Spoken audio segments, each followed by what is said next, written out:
Nós estamos numa série chamada Koinonia, palavra grega, tem alguns significados, e a série é em cima de cada significado dessa palavra. Nós entendemos e nós recebemos do Senhor que em Atos capítulo 2, a igreja primitiva é descrita por Lucas. Ele aponta a igreja e escreve o livro de Lucas, ou de Atos.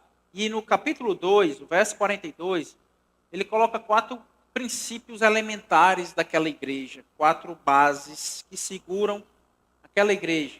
Em Atos 2, 42, a palavra diz assim: eles quem? A igreja se dedicavam a 4 coisas. Vamos comigo? Primeiro, o ensino dos apóstolos.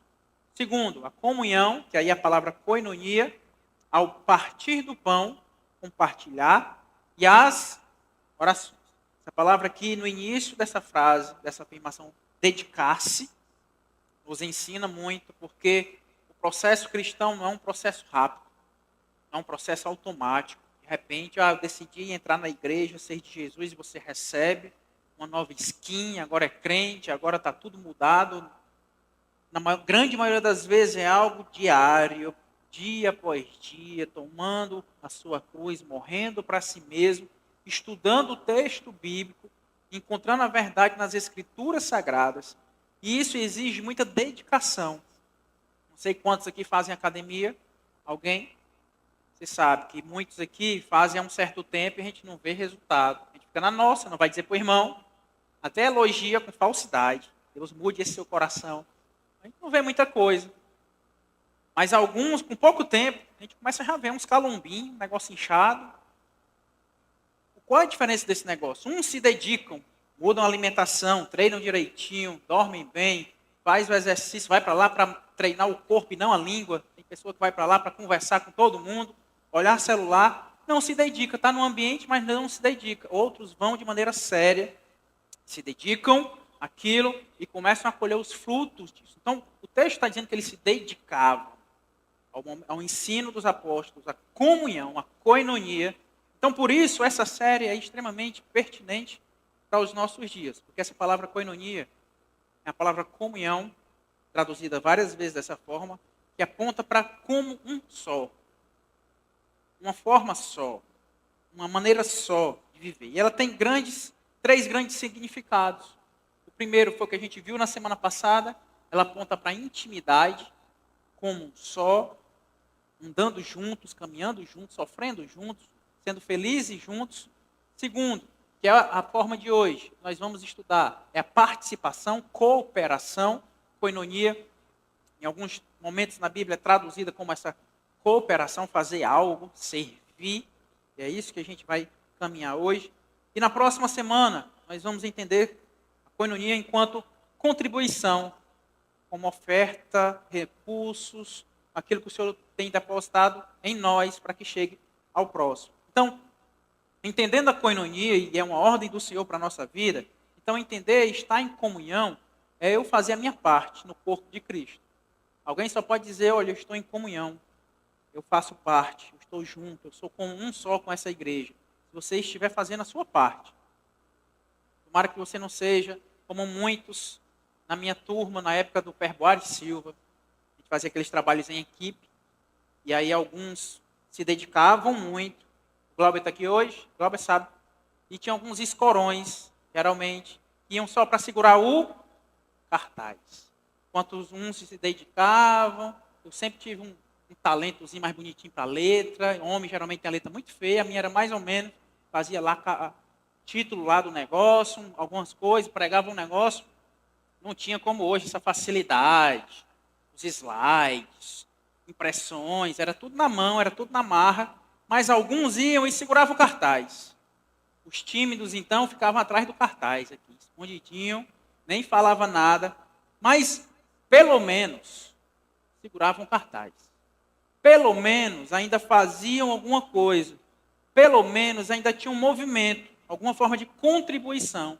A gente deve dividir as tarefas e ficava segura cartaz. Era a função dele fazer aquilo. Na igreja, pelo menos, Deus espera que você tenha algumas ações. O ideal a gente vai caminhar aqui no texto, é que você seja realmente produtivo, abençoe o próximo, seja koinonia através de você, uma cooperação mútua, mas pelo menos, meu amado, não seja um zero à esquerda, não esteja eliminado, não esteja como alguém que não está fazendo nada. Filipenses capítulo 1, verso 4, essa palavra koinonia aparece, diz o seguinte: em todas as minhas orações, isso aqui é o apóstolo Paulo falando, todas as minhas orações em favor de vocês, sempre oro com alegria. Por que é que ele orava com alegria? Ele explica no verso 5, por causa da cooperação, koinonia que vocês têm dado ao Evangelho, desde o primeiro dia até agora. Cooperar, cada um fazer algo, e o todo ir movimentando-se. Não é à toa que a igreja do Senhor, a igreja de Cristo, tem analogia com o corpo. Nosso corpo, o seu corpo, você pode querer expressar qualquer parte dele, mas é útil. Pastor, meu dedo mindinho, se eu tiver de perder alguma coisa, eu perco esse dedo mindinho. Como é que você vai coçar o seu ouvido? Vai fazer muita falta esse negócio. Então, toda parte, a unha, que negócio chato, tem que estar cortando unha, mas como é que você se coçaria sem unha? A falta que ia fazer esse negócio. Então, cada parte em nós tem uma função.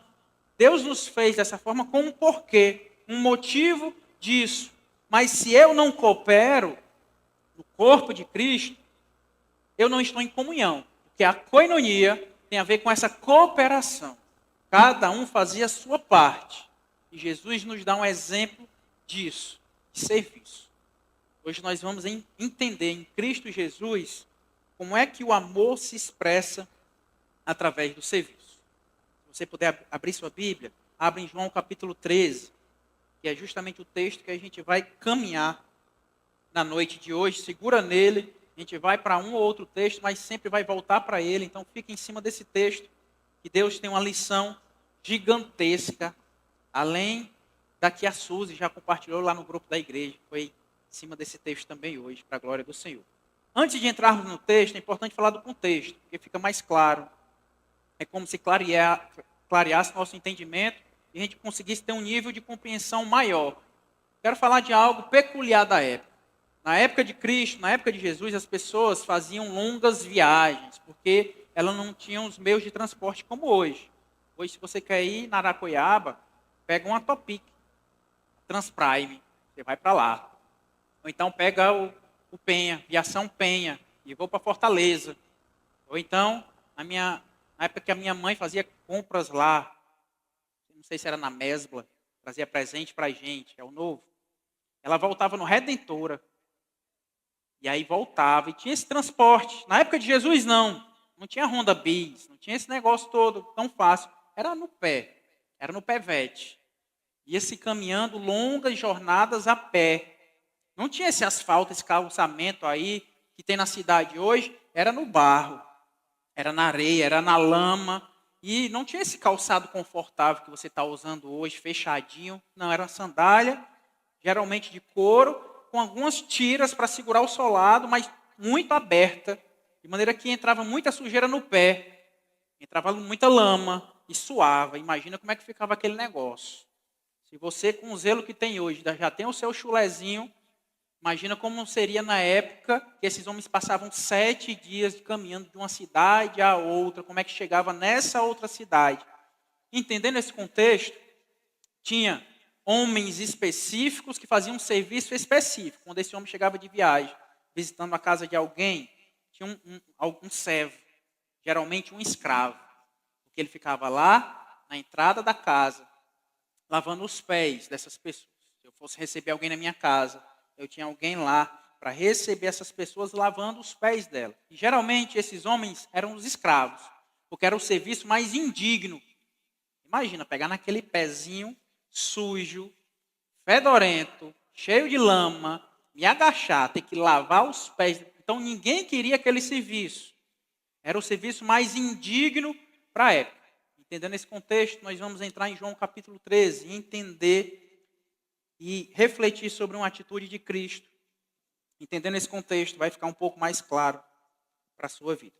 João 13, verso 1, diz o seguinte: um pouco antes da festa da Páscoa, vocês lembram que Jesus morreu, né, durante essa festa. sabendo Jesus que havia chegado o tempo em que deixaria este mundo e iria para o Pai, tendo amado os seus que estavam no mundo, vamos comigo no finalzinho, amou-os até o fim. Esse versículo inicial coloca uma introdução. Então, o autor está mostrando que, olha, vem algo relacionado a amor. Porque eu estou dizendo aqui que Jesus amou até o fim, então já cria essa expectativa em nós. Então, vem algo ligado ao amor. Então, de acordo com Cristo, o que seria o amor? Se Jesus os amou até o fim, os próximos versículos irão responder isso. Que tipo de amor é esse? Porque na nossa sociedade o amor é muito narcisista, muito centrado no eu. O que eu ganho? Eu amo a pessoa que me entrega algo. Eu amo a pessoa que me presenteia. Eu amo aquela pessoa que eu estou no relacionamento porque ela me trata bem. Eu amo o meu chefe porque ele é bom comigo, porque ele me promoveu. Eu amo a minha empresa porque o meu salário aumentou. Eu amo da minha casa, minha mãe, porque ela está me servindo ali. Eu não faço nada. Então, o nosso amor, que a gente tem aprendido nos nossos dias, é muito centrado em nós. Só que o amor de Jesus é bem diferente. Verso 2 em diante, nós vamos agora entender. E a resposta sobre o amor vai ficar para o fim da ministração. Diz o seguinte, verso 2. Estava sendo servido o jantar, e o diabo já havia induzido Judas Iscariotes, filho de Simão, a trair Jesus. O jantar ia acontecer, a ceia. Judas estava lá. Jesus já sabia, Jesus tendo esse conhecimento que Judas iria o trair. Mesmo assim, estava naquele local, naquele ambiente, e mesmo assim participou de tudo que estava acontecendo ali. Verso 3, Jesus sabia que o Pai havia colocado todas as coisas debaixo do seu poder e que viera de Deus e estava voltando para Deus. Assim, levantou-se da mesa, tirou sua capa e colocou uma toalha em volta da cintura. Jesus, então, os discípulos estão sentados para ceiar, Jesus se levanta e faz um ato que chama a atenção dos discípulos. Coloca uma toalha em volta da sua cintura, se agacha, e aquilo ali chama a atenção dos discípulos. Depois disso, Jesus então derrama água numa bacia e começou a lavar os pés dos seus discípulos, enxugando-os com a toalha que estava em sua cintura. Primeira lição para a nossa vida. A gente para aqui nesse versículo, já a gente vai continuando do 6 em diante. Primeira lição. Numa igreja sadia, não existem maiores e menores, apenas servos.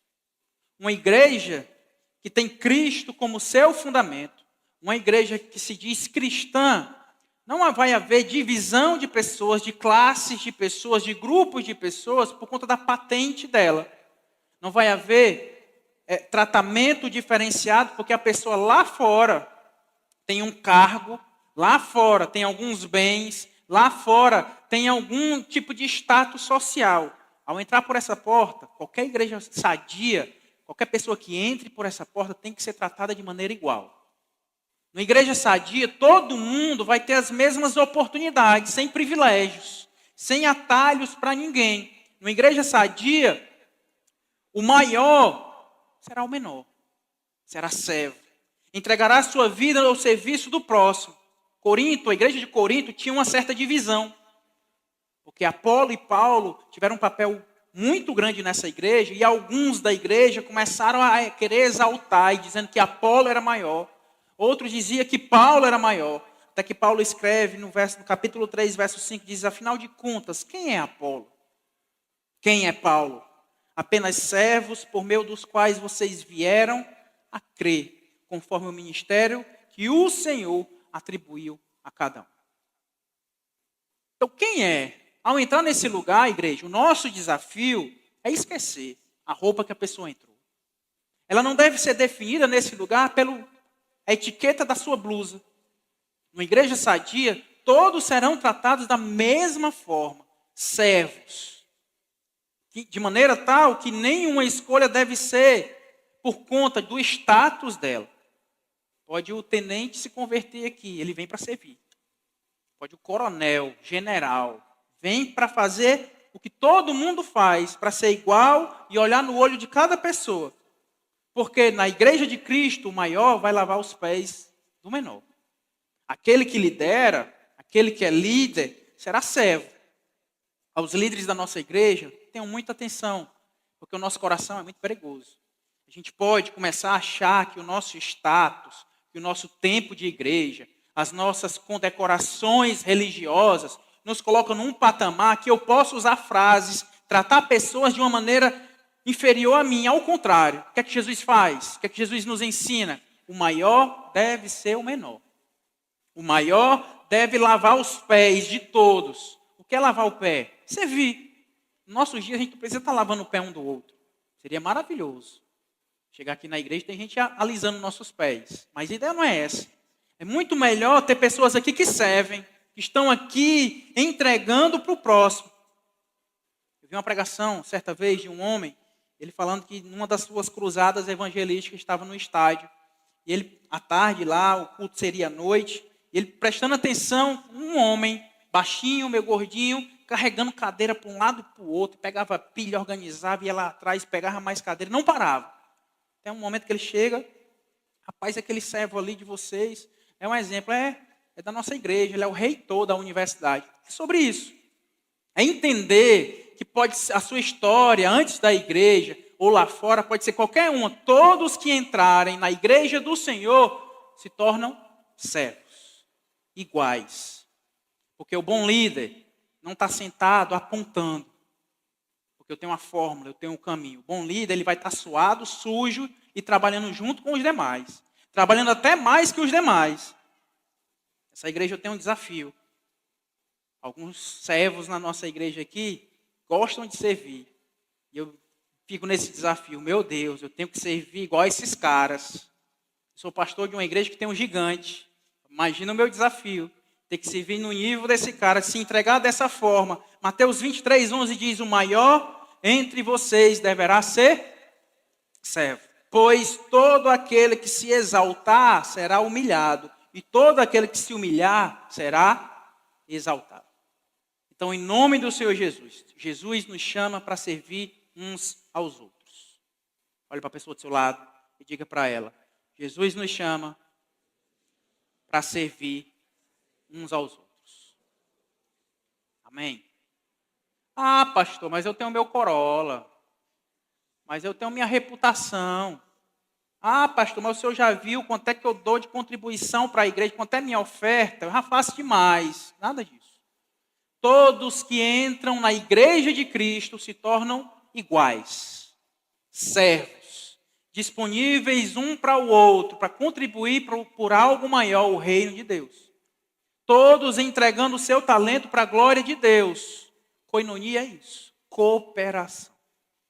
Não é sobre assistir um grupo de pessoas se matando de servir, eu estar no conforto aqui da igreja, observando tudo. É Deus nos chamando a fazer algo. Verso 6 diz, chegou-se a Simão Pedro, que lhe disse, Senhor, vais lavar os meus pés? Respondeu Jesus, você não compreende agora o que eu estou lhe fazendo. Mais tarde, porém, entenderá. Disse Pedro, não, nunca lavarás os meus pés. Jesus respondeu, se eu não os lavar, você não terá parte comigo. Respondeu Simão Pedro, então, Senhor, não apenas os meus pés, mas também as minhas mãos e a minha cabeça. Respondeu Jesus, quem já se banhou precisa apenas lavar os pés. Todo o seu corpo está limpo. Vocês estão limpos, mas nem todos. O que Jesus está fazendo aqui é que, olha, o lavar, o servir, aponta para uma mudança, uma limpeza. Segunda lição para a nossa vida. Jesus nos ensina que o serviço gera transformação.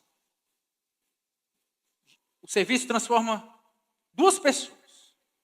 Primeiro, quem está servindo, porque eu chego com o meu orgulho, com o meu coração exaltado num ambiente como esse, esperando ter uma cadeira reservada aqui do lado do chifre para mim, ter uma plaquinha na cadeira, porque lá fora eu tenho tal condição social, eu chego dessa forma, e aí eu encontro aqui o desafio de servir.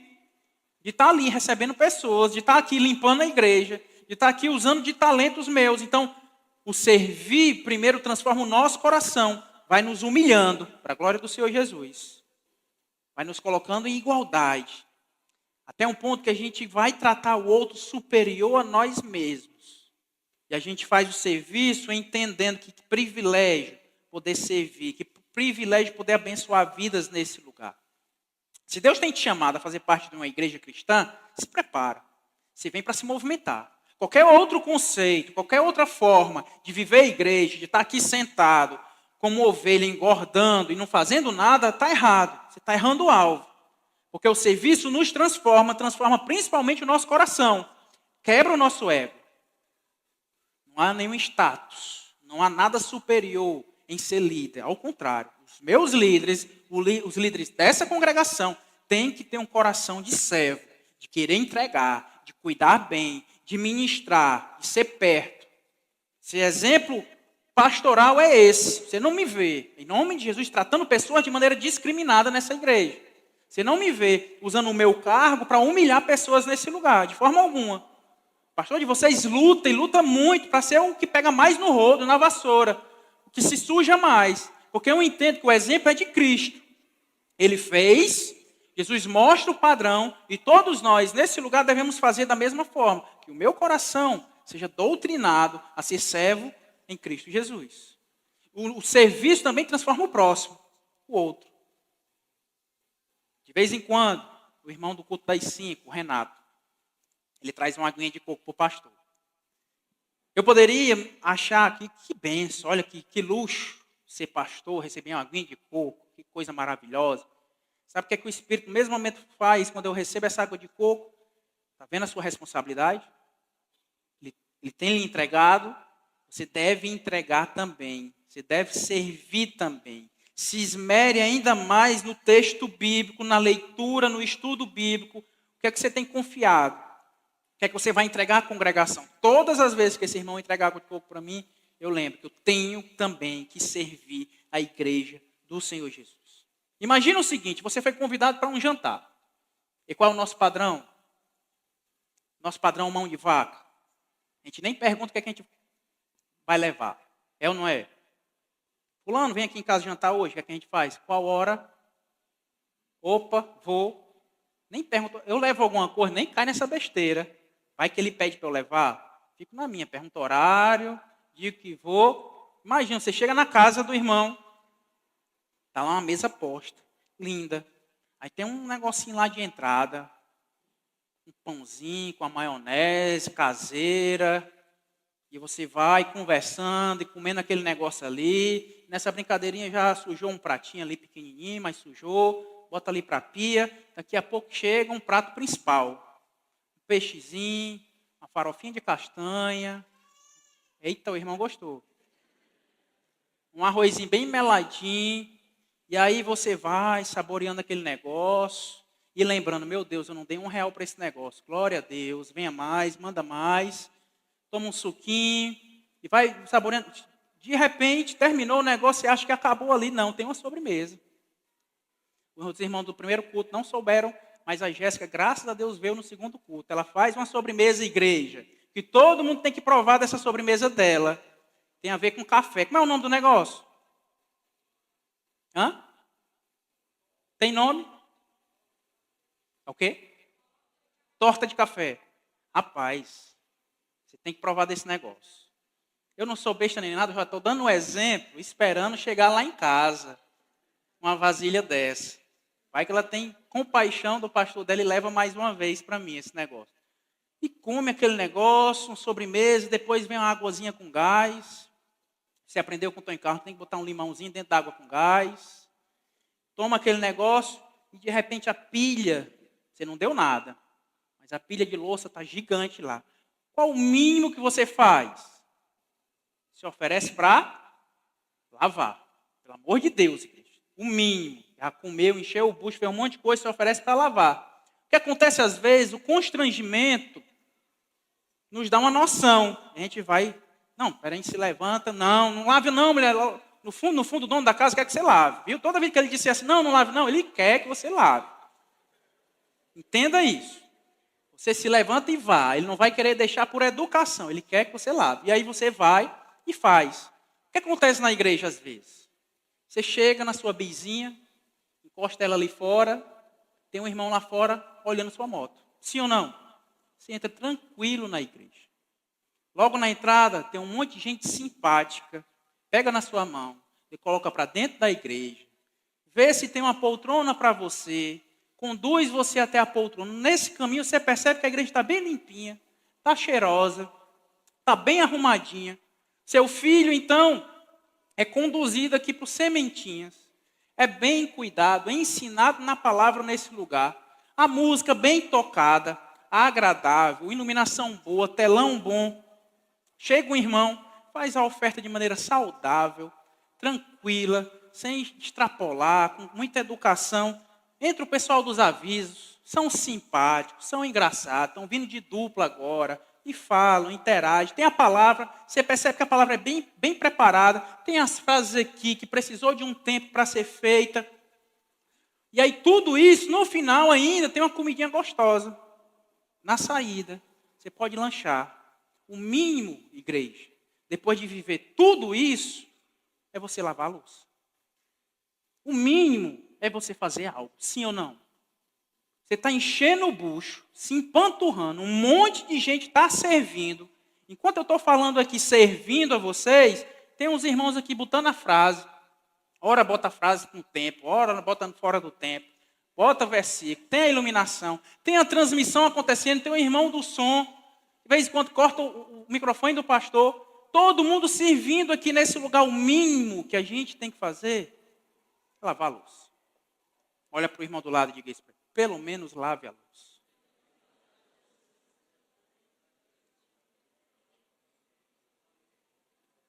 Amém? Pelo menos, meu amado, você tem que fazer alguma coisa. É cooperar. Faz sentido? Cooperar. Se eu estou sendo tão abençoado nesse lugar, eu tenho que fazer algo. Eu vou me sentir constrangido. Eu não estou aqui, meu amado, só para receber, não. Eu tenho que entender que se eu faço parte do corpo, eu tenho que fazer alguma inserção aqui na igreja. Os irmãos sabem, quem já veio para inserção, são empurrados no serviço. O irmão diz, não sei, pastor, onde é que eu sirvo ainda? Não tem nada não. Você vai servir nesse ministério aqui. Se você não gostar, você muda, vai para outro, mas tenta, procura, prova. O que não pode, a gente está paralisado aqui, porque fazer parte da igreja, amar a igreja envolve servir. Cooperar, fazer a minha parte em Cristo Jesus.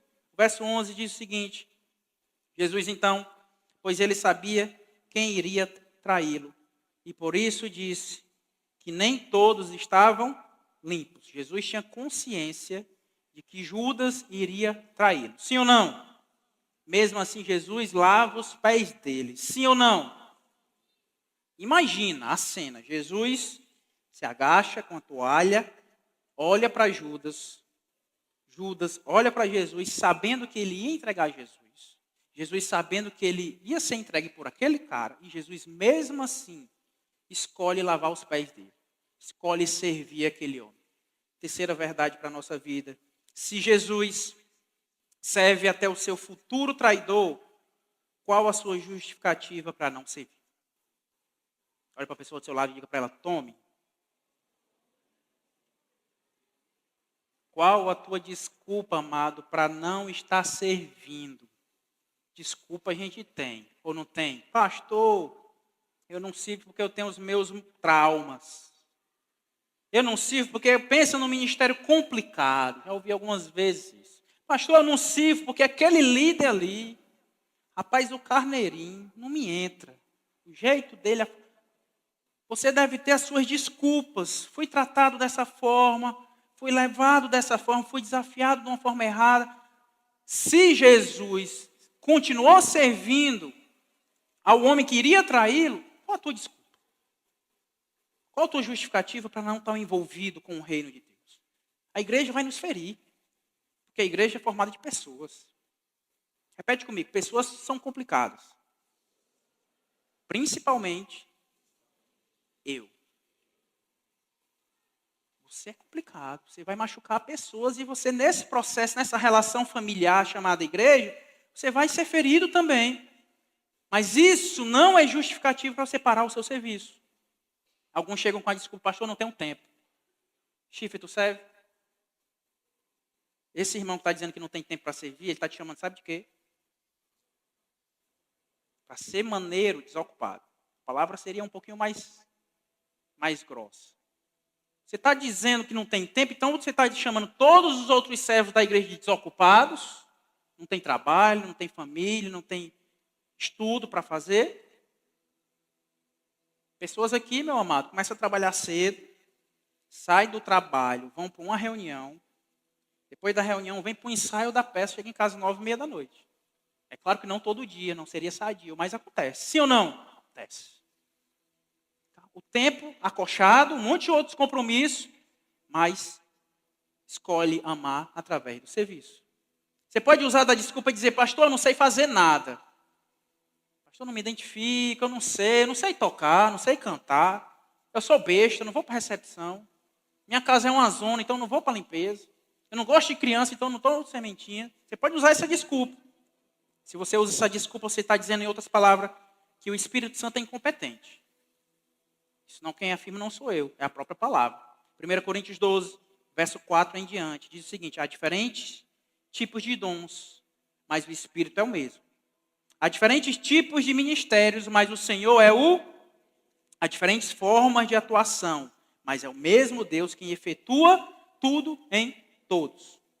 A cada um, porém, é dada a manifestação do Espírito, visando ao bem comum. Espírito Santo que te entrega isso. Pelo Espírito, a um é dada a palavra de sabedoria, a outro, palavra de conhecimento, pelo mesmo Espírito, a outro, fé, pelo mesmo Espírito, a outro, dons de cura, pelo único Espírito, a outro, poder para operar milagres, a outro, profecia, a outro, discernimento de espíritos, a outro, variedade de línguas, e ainda a outro, interpretação de línguas. Todas essas coisas, porém, são realizadas pelo mesmo e único Espírito. E Ele as distribui individualmente a cada um conforme. Se você está dizendo que você não sabe fazer nada, você está dizendo, Espírito Santo, você é incompetente. Você não me deu nada. Meu amado, entre a sua palavra e a palavra do Espírito Santo, a Bíblia Sagrada, me perdoe. Você talvez está preguiçoso, querendo justificar. Tenta. Faz algo. A gente aqui na igreja, a gente está no Ministério de Louvor, hoje os dois irmãos do teclado resolveram ir para a praia. Tem até que dar um salga neles, todos os dois ao mesmo tempo. Tem que tirar eles do mesmo GF, porque esse programa de GF aí leva os dois. Foram para a praia. Está aqui, está sem teclado. Uma igreja com quase 400 pessoas, ninguém ainda se interessou em tocar esse instrumento. Pastor, eu não sei. Aprende. Estuda. Busca. Faz alguma coisa em nome de Jesus. Nós só temos 2 homens agora. Vozes. No dia que você não vê o Carneiro cantando, você vai ver o Gênesis. O irmão do seu lado talvez cante bem. Cutuca ele aí. Se ele cantar bem, pelo amor de Deus, viu? Se você sabe que ele canta bem. Não vem taquara rachada para cá, para cima, não. Em nome de Jesus. Se você entende, o pastor já ouvi no GF, ele canta. Então você cutuca ele dizendo, meu irmão, sirva, saia do conforto. Deus te deu, o Espírito Santo te deu para quê? Para guardar para você? Para usar no banheiro? Não, para servir ao corpo de Cristo, para abençoar a igreja. Não foi para chegar em você e parar em você. Faça algo. Ah, pastor, na minha casa é um brinco, eu gosto de limpeza. Minha mata aqui, ó. Vem servir na igreja do Senhor Jesus. Usa do seu talento. Ah, eu sou simpática, vai para a recepção, homem. Faz algo, se movimenta, ou então prova. Vai provando, eu vou nesse, não gostei, vou no outro. Você vai identificar. Minha história com Cristo, até o ministério da palavra, foi isso. Comecei numa peça teatral. Eu era um lagartão na peça. Covardia do Motinha, ainda vou pegar ele. Imagina, extremamente tímido. Na primeira peça, ele me bota como um lagarto. Para andar como lagarto. Meu Deus. Não me identifiquei naturalmente no teatro. Passei até um tempo, me ajudou na timidez. Depois entrei no louvor. Gostei demais. Só que no louvor eu comecei a ter a oportunidade de falar, de ministrar. E eu entendi que o meu chamado, o meu talento, era ministrando a palavra. Provei, até que eu entendi. Meu Deus, é isso aqui que o Senhor me chamou. Você tem que provar, tem que testar, tem que estar inconformado. Entender que o Espírito te deu algo e você, nesse processo, tem que testar. Continuando o texto, verso 12. Quando terminou de lavar-lhe os pés, Jesus tornou a vestir sua capa e voltou ao seu lugar. Então lhes perguntou: vocês entendem o que eu lhes fiz? Agora é a lição.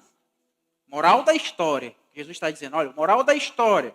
Verso 13, vocês me chamam de mestre e senhor, e com razão, pois eu sou. Não estou negando que eu sou o mestre e senhor de vocês. Pois bem, se eu, sendo senhor e mestre de vocês, lavei-lhe os pés, vocês também devem lavar os pés uns dos outros. Eu lhes dei o exemplo para que vocês façam o que lhes fiz. Digo-lhes verdadeiramente que nenhum escravo é maior do que o seu senhor, como também nenhum mensageiro é maior do que aquele que o enviou. Final do verso 14. Vocês também devem. Ordem. Ou seja, Jesus, quarta lição, nos ensina que para o cristão o serviço é um mandamento. Nada de escolha. Não estou afim. Não. Mandamento. Vocês devem lavar os pés. Devem servir. Ontem eu vim para a escola bíblica, achei lindo. Um monte de gente preocupada. É errado ou não escutar música secular? É errado ou não tatuagem? É errado ou não isso, aquilo? Meu amado, é pecado ou não isso tudo? A palavra pecado, uma das traduções dela é errar o alvo. Ou seja, vou traduzir para você. Jesus coloca um alvo aqui, olha. Todos devem servir. Amém? O texto está dizendo isso? Tem um alvo aqui. Se eu não sirvo, eu estou errando o alvo. Sim ou não? Então eu estou pecando. É simples. Se eu sei o que é o certo e não faço, eu estou pecando. Então entenda. Você se preocupe com essas outras coisas, com música, com esse tipo de... Mas vem servir. Saia do pecado. Use o seu talento, o seu dom para a glória do Senhor Jesus. Voltando para o versículo 1, que é o versículo que eu disse que ia responder no final. Diz o seguinte, um pouco antes da festa da Páscoa, sabendo Jesus que havia chegado o tempo em que deixaria este mundo e iria para o Pai. Tendo amado os seus que estavam no mundo, amou-os até o fim. Os próximos versículos responderam. Como é que Jesus expressa o seu amor? Como? Servindo. Perfeito. É isso. A expressão do amor é servir. Então, amar é servir. É servir. Não é discurso, não é textão lá no Instagram. É servir. Cadê os homens aqui? Diga glória a Deus. Sabe como é que se ama a sua casa, os que são casados? Ou ama sua esposa, seus filhos? Como é? Eu estava preparando essa mensagem, o Espírito Santo tem dessas comigo. Ele começou a me lembrar, a gaveta do rack da sala está quebrada. A gaveta do rack da sala está quebrada. Meu Deus, eu estou preparando a palavra. Espera aí, Espírito Santo. Não atrapalha não, Espírito Santo. A gaveta do rack da sala está quebrada. E continuou aquilo, e continuou aquilo. E eu, meu Deus, o que é isso? Entrou uma música aí, irmão, só no meu. O irmão está se vindo. O pastor não é ignorante com ninguém. Acabei de falar isso. Aí, irmão, glória a Deus. E aí eu perguntando, meu Deus, que negócio é esse? A gaveta do rack da sala. E eu lembrei, realmente, a gaveta lá do rack está quebrada. Eu comprei as corrediças. Você já fez isso? Certamente fez. Compra um negócio e não faz. Deixa lá encostado. Eu desci. Meu filho ontem estava querendo abrir aquela gaveta, cheio de brinquedo, não conseguiu. Desci, porque amar é servir. Se parei na sua casa precisando de pintura, adivinha quem é? Você. Mais do que textão, mais do que buquê, faz isso. Tem mulher que gosta de buquê de flor, faz isso. Mas sirva. Seja homem, seja presente. Amém, mulheres? Cadê as mulheres da igreja? Diga aleluia. Já sabe onde é que eu vou chegar, né? O aleluia é bem fraquinho. Faz isso também, em nome de Jesus. Homem gosta de ser cuidado. Gosta ou não, homem? Farofinha de ovo. Cadê o Davi? Está aqui hoje. Já pediu isso. Farofinha. Faz algo que atraia, que demonstre. Comida gostosa, saiu do culto, vou para casa. Não vamos comer em nada, em canto nenhum. Eu tenho um negocinho para você hoje lá em casa. Aí prepara aquela janta. Serviço. Os filhos, cadê os nossos jovens? Diga aleluia. Glória a Deus. Se você chegar em casa hoje, certamente vai ter a cozinha bagunçada. Você vai amar servindo, amém? E ajuda em casa, em nome de Jesus. Porque é muito bom na igreja ser hiperativo na igreja. Glória a Deus. Mas seu primeiro ministério é lá. O que é que você tem feito em casa? É preguiçoso, barriga branca, pé levantado para cima e todo mundo fazendo tudo por você? Muda isso. Sirva na sua casa. Expresse seu amor através do serviço em nome de Jesus. Cuide dos seus filhos, tenha tempo com eles, brinque com eles, converse com eles. Sirva. Filho não é só para fazer mandato seu, é muito bom isso, mas não é só isso. Faça isso em nome de Gálatas 5:13 diz: irmãos, vocês foram chamados para a liberdade, mas não usem a liberdade para dar ocasião à vontade da carne. Pelo contrário, sirvam uns aos outros mediante é o fundamento do serviço, é o amor. Entenda isso. Toda lei se resume num só mandamento. Sabe, toda lei se resume num mandamento. Ame o seu próximo como a si mesmo. Você ama essa igreja? Pergunta a pessoa do seu lado. Você ama essa igreja? Agora qual a próxima pergunta que você vai fazer para ela? Então sirva. Mande ela. Olha, se você ama, está dizendo que ama, então se movimenta em nome de Jesus. Faça alguma coisa para demonstrar o seu amor. Porque amar é servir. Amar é servir. Não são palavras soltas. Para a gente encerrar, verso 17, é o último verso desse texto. Diz: agora que vocês sabem essas coisas, felizes serão se as praticarem. Última lição: o serviço gera felicidade. Vocês sabem disso. Quando a gente está servindo, meu amado, começa a gente a sorrir, a ficar mais leve, a viver de maneira mais tranquila. É lindo ver, por exemplo, a Suzy. Veio para esse culto também não, ela? Tem culto de Natal, aqui a ceia de Natal, ela passa uma tarde, talvez à noite, junto com outros irmãos, numa cozinha quente, cozinhando, servindo, toda descabelada, suja, e sorrindo. Aí já não bastasse isso tudo, tem os problemas da vida dela, como todos nós temos. É líder de GF. Tem alguma do GF dela agora, nesse culto? Glória a Deus, as florzinhas dela. De vez em quando ela me perturba: pastor, as minhas florzinhas isso, as florzinhas aqui. Servindo, sendo feliz, servindo, cuidando. Está na recepção também da igreja, recebendo pessoas nesse lugar. Nós temos aqui o Giga, que ama servir. Eu já aprendi como é que o cara funciona. Se o gigante não tiver o que fazer, ele começa a mudar os parafusos dele aqui. Eu entendi, ele tem que ter o que fazer. Eu vou ter uma programação de serviço para ele. Que o homem fica leve, fica sorrindo, e vai, faz um pozinho de Guaraná para a gente. E vai. Talvez um dos meses mais últimos felizes dele agora foi esse último mês. A gente lá na Aracoiaba, quase todo dia, servindo, e brincando, e sorrindo, e se doando. E todo mundo sujo. Entrava no meu carro, meu Deus, que catinga é essa no meu carro? 8 da manhã até quase 8 da noite. Fedendo, e todo mundo sorrindo, brincando. Parava no Antônio Diogo para tomar aguinha de coco, e brincando. Quem foi sabe. Terminou o negócio, a reforma que a gente fez em um mês. Os irmãos perguntando lá no grupo: o que a gente vai fazer agora? Qual o próximo projeto? Porque o serviço vai preenchendo a gente dessa forma. Você tem que provar isso. Em último lugar, se servir é uma expressão de amor, e se você não tem servido, a verdade é que nós não servimos porque perdemos o primeiro amor por Jesus. A verdade é essa.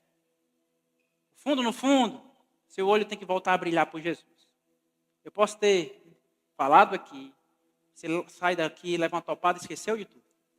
Agora, se você conhecer Jesus, se você olhar para Ele, se você o conhecer de verdade, meu amado, você vai querer estar envolvido em tudo na igreja. Você vai querer fazer o máximo para todas as pessoas, porque é uma dívida, é uma gratidão enorme, porque Ele fez tudo por nós.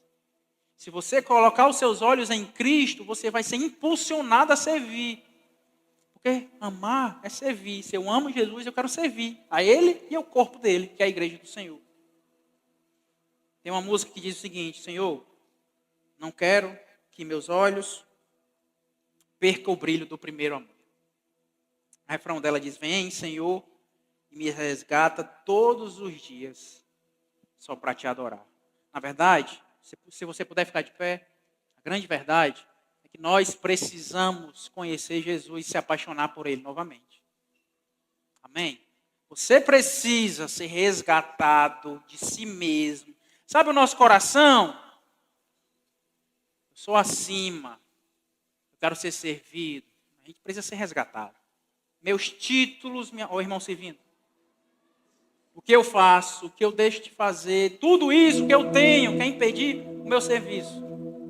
A sua oração, essa canção tem que ser a sua oração. Senhor, me resgata de mim mesmo. Me resgata, meu Deus, porque eu estou olhando demais para esse mundo, porque o mundo me desafia, eu quero ser servo. Você pode fechar os seus olhos? Você pode fazer essa oração e pedir a Ele: Jesus, eu quero ser servo. Os títulos, os cargos que vierem, seja para eu servir cada vez mais e mais, e entregar o meu talento, entregar o meu dom, entregar tudo que o Senhor me deu. Se o Senhor tem me chamado para o ministério da palavra, eu tenho que ser o mais sujo da igreja no serviço. Rasgar gesso, e pregar, e puxar madeira, e fazer tudo para a glória do Senhor Jesus. Não existe, amado, líder que está sentado, confortável. Esse aí eu não sigo. Esse aí, o líder é como Jesus. Bota a toalhinha, pega o pé e mostra como é que faz. Peça um coração de Cristo nesse momento. Peça a Deus: Deus, me dá o teu coração, Jesus. Eu quero ser servo, eu quero amar essa igreja. Se você ama essa igreja, você tem que começar a servir, fazer algo. Você precisa conhecer Jesus e entender que a recompensa é simplesmente o sorriso do outro. É ver o outro mais abençoado. É ver o outro bem recebido, é ver a igreja limpinha, é ver uma música bem tocada. É isso. É o que vai arrancar sorriso do seu rosto. É isso. Deus, coloca no nosso coração, meu Pai, um coração como o teu. Nos resgata de nós mesmos, nos resgata dos aplausos, dos títulos, das buscas individuais. Nos resgata, meu Pai, do desejo pela fama. Nos resgata, meu Deus, os pódios, meu Pai, espirituais e religiosos, meu Pai, que todos aqui tenham um coração de servo, servindo uns aos outros, koinonia, cooperando, para que o teu povo avance, que a tua igreja continue a crescer de maneira sadia, sem buscar, meu Deus, reconhecimento humano, mas fazer por fazer, para glorificar o teu nome. Então, meu Deus, se isso, meu Deus, essa falta de serviço é falta de amor pelo Senhor, que o nosso olho volte a brilhar.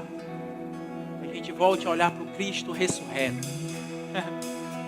O Cristo que entregou a vida por nós, o Deus que largou sua glória, habitou no meio dos homens, que morreu no nosso lugar. Deus que nos ama. E a loucura do Evangelho é essa. O próprio Deus se encarna, vem no nosso lugar e nos serve. Ó Jesus, quem somos nós, meu Pai, para rejeitar fazer algo ao próximo? Nos dá um coração, meu Pai, que vai fazer, e que vai procurar ministério, que vai procurar contribuir, entendendo, meu Deus, a minha função, que o Espírito já me deu, e eu tenho que fazer, não pode parar em mim. Dá esse coração, Pai. Nos faz se apaixonar pelo Senhor mais uma vez.